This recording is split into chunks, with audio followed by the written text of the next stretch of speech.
Hi everyone, and welcome back to FANG Friday. This is Ross Haley, the chairman of Strategic Analysis Corporation and a senior portfolio manager at McNichol & Associates Asset Management. We're now full swing into the earnings season, and Netflix and Tesla have already reported, with somewhat different reactions from the market, I may say. Netflix didn't exactly blow the lights out, but they beat both their top and their bottom lines and guided higher going forward. Well, we all know what happened here.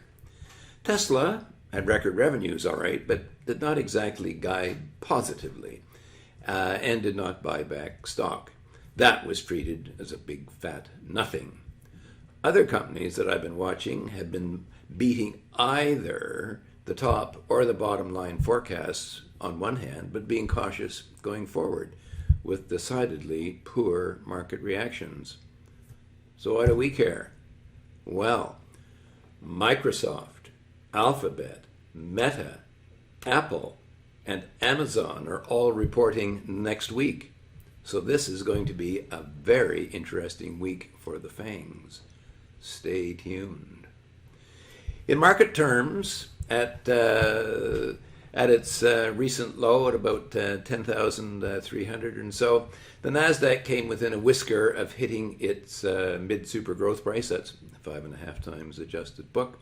So it's small wonder that there is somewhat of a bounce going on here.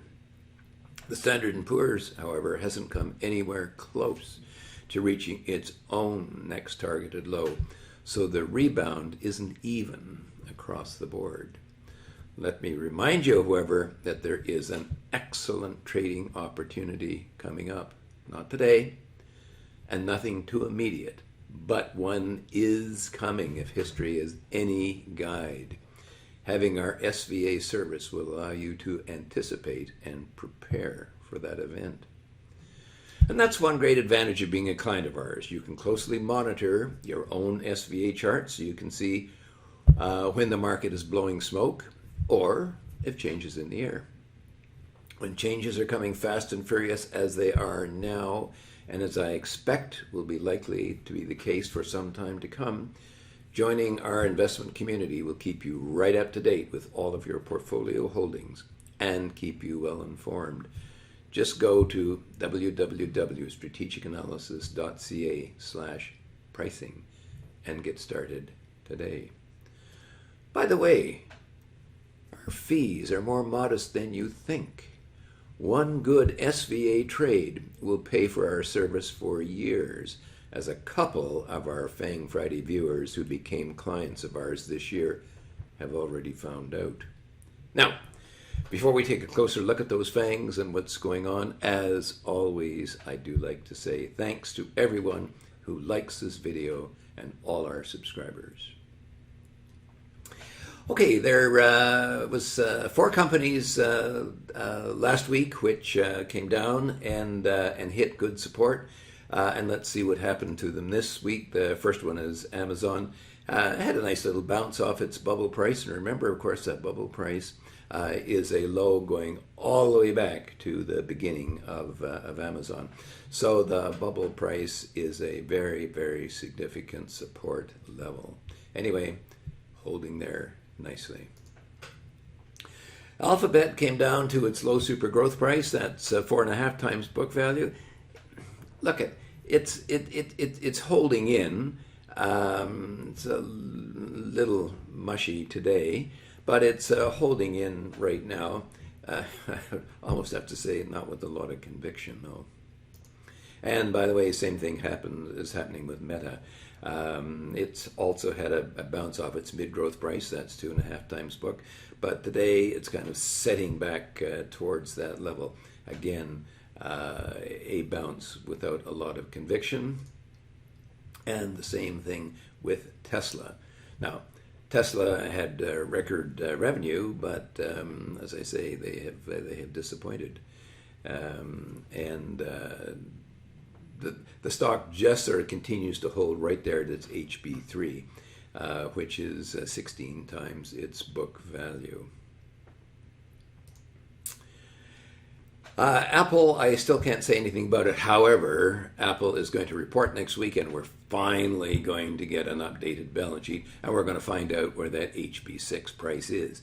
Okay, if they've been buying back stock and this is the trend, then the HB6 will actually be down here, or is that valuation level, by the way, that's 33 times book, or is that level still up there, in which case the stock has broken down. I don't terribly care for the stock, but it's probably been about the best performing of the FANG stocks. Microsoft came down to its HB1, that's 9.5 times book value, broke, is now in one of those sort of breakdown pullback modes, by the way, as is NVIDIA there, and I expect that both of these stocks want to head lower. Now, we left somebody out, didn't we? The star of the show, Netflix. And look at what's happened today. The stock is up another 7%, I think,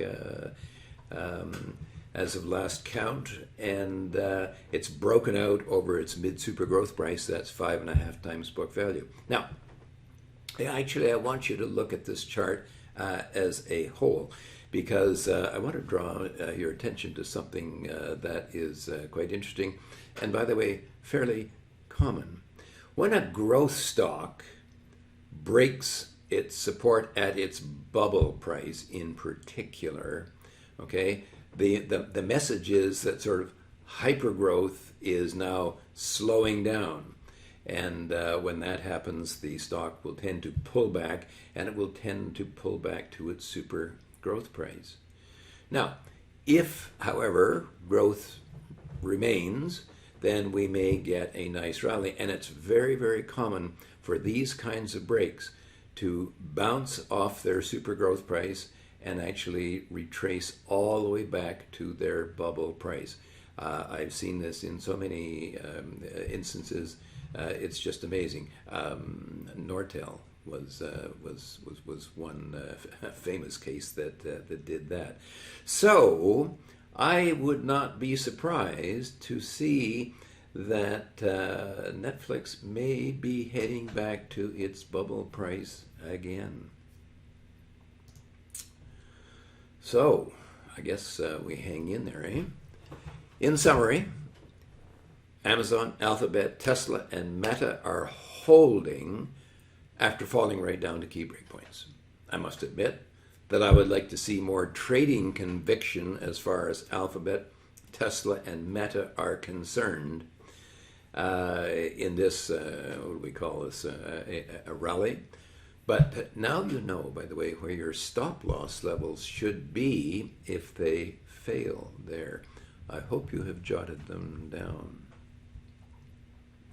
Apple reports next week, and we will finally find out where their structural break points are. So this week, no comment.